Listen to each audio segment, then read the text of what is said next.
Hello and welcome. This is my channel. The reason why I'm setting up this channel is because, in my own little way, as I've been going through my life, I've been focused on I've been focused on the spirituality.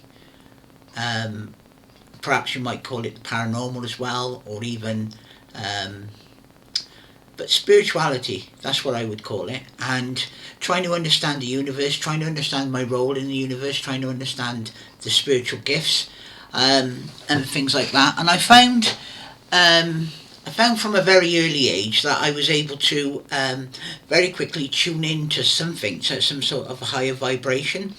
Um, and when I'm talking about an early age, as far back as I can remember, really. But when it really started to come into focus was when I was about 12 years of age. And I would be sitting down in a chair, and then I would be sort of felt like as if I'd been taken upwards, and then my mind would be filled with truth and understanding, and then I would then sometimes then I would come back down then, and still have that knowledge and still have that understanding, but then it would evaporate. So what I would try to do then is write it all down as much as I possibly could.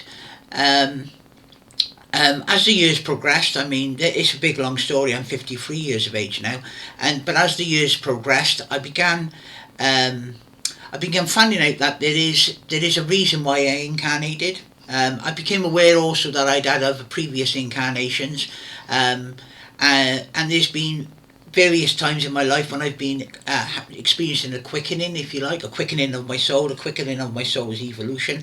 And whilst that's been happening, I've been able to access certain gifts, certain spiritual gifts. And one of the things I'd like to start with is the connection that each person has a higher self and a lower self. The higher self is, you may think of it as being fixed, and then the lower self, which is then fluidic. The lower self, i.e., the fluidic self, is as you experience it now. It's moving around in life. And one of the things that I've come to understand, and this is another important principle, I think, if I'm going to continue doing this and communicating this, is that it's very important to no matter how sure I am, and I would urge you to feel the same way, is when I'm absolutely sure of something, I say that I'm 95% sure of it, because I always keep the 5% back. Um, because I feel that when you've got the 5% open, you all the possibilities are open. As soon as you become 100% on something, then all possibilities and all learning will cease. So you have to keep things open, to your understanding. And many people of different faiths and different religions and things like that, what they end up doing is actually closing themselves down by saying that this is the truth, or that is the truth, or this is the truth.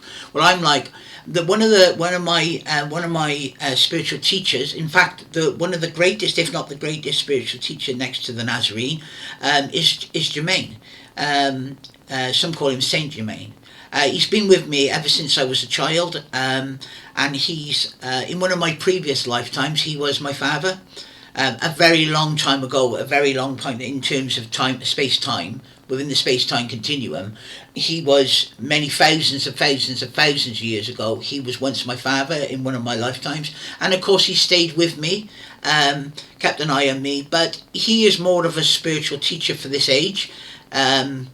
So one of the things that he says, and again, this is a central teaching I feel, is that truth is an island, and we're all treading water.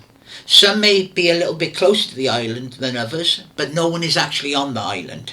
Understand that. That's a very important point.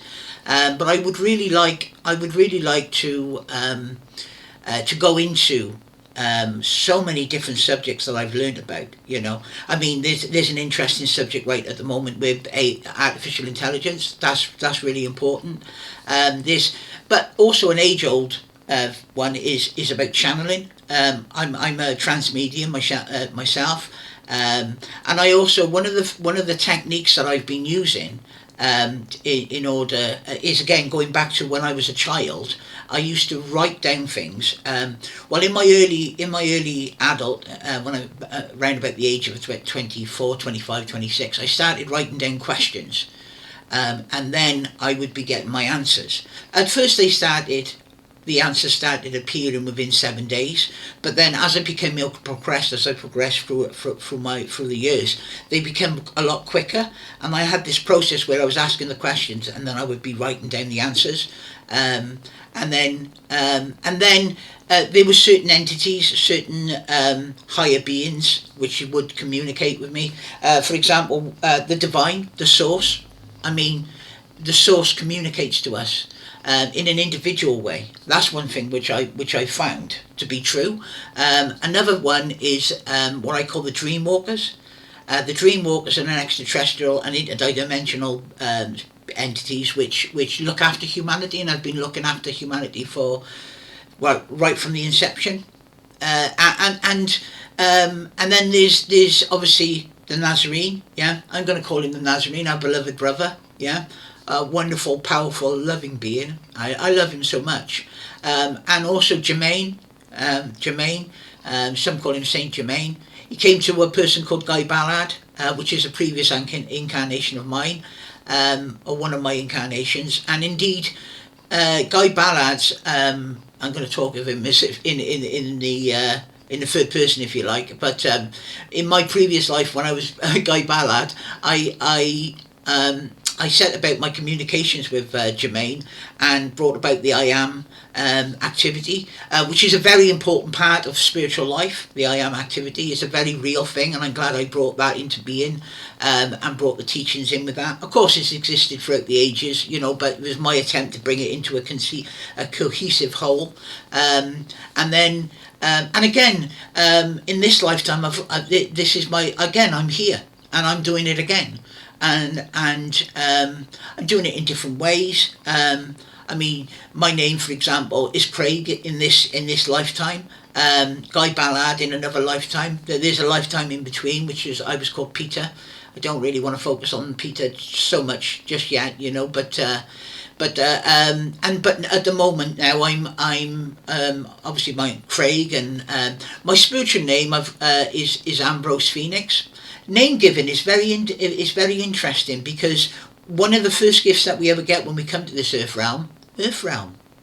Yeah, that's one of the old ways of referring to this frequency, the earth realm. Yeah, is incidentally, when you think about the earth realm, the earth frequency is within an astral frequency. It is actually the astral realm, and the astral realm entirely. Is actually a simulation, as you've already probably understood this, but a very real, and the experiences are very real, but it's still a simulation. So the reality that is a mind on one side, reality on the other, and they're both entangled, and one is influencing the other. One indeed creates the other, and as what's an interesting concept is. Jermaine said to me this one central teaching. Again, I love these little ideas that he gave me. He said the eagle doesn't fly, and because it flies, it understands it's an eagle. No, rather the eagle is an eagle, and because it knows it's an eagle, it flies. And I think there's an important distinction is that all actions and all expressions of humanity and all creations, because are expressions of the self. So I love that. I love that, because that ties in with the I am activity as well, because we express who we are through our words and through our actions, and we simultaneously create through our words and our actions. And what's quite interesting with that is that the words that we speak are vessels. Yeah, and the intention is the liquid that flows inside the vessels, but it's not the vessels themselves which are the power. It is the word. It is the intention that flows through the words and through the actions. Actions is a way of expressing who you are through your actions, and also you manifest your life and that which you experience through thought, speech, and action. In fact, action is when you have an idea, which is when you have an idea which is held to be completely true, you've got absolute belief in it, you will always act on it. That's interesting, because there's some people that say a lot of things, and they say, but then when it calls for action, they drop away. And that's because it's not fueled. It's not fueled by belief. I forget the word that I'm looking for now at the moment. It's not fueled by strong intent. It's not fueled by strong intent. If it produces an action, it is always from strong intent. I'm going to leave that for one moment, and I hope you enjoyed this first episode.